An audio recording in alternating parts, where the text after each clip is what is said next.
तो गाइस यार, आज तो तुम्हारे भाई का बहुत ज़्यादा काम खराब हो गया यार। एक्सीडेंट हो गया था यार गाइस, गाड़ी से यार।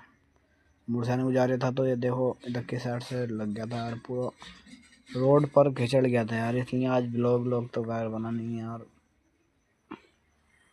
देख लो गाइस, पूरा ये ना, देखो छिला हुआ चेहरा, और ये टोड़ी पे लग गई थी चोट थोड़ी। और ये इधर की साइड में लगा तो ये सूज रहा बहुत ज़्यादा यार, बहुत दर्द कर रहा। तो गाइस यार, आज तो ब्लॉग कुछ बना नहीं था यार, ऐसे ही रह गया मामला।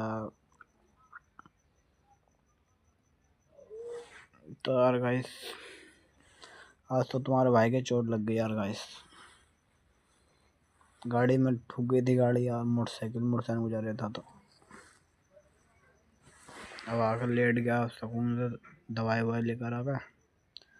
तो अब थोड़ा आराम है। Ta-ta bye bye guys.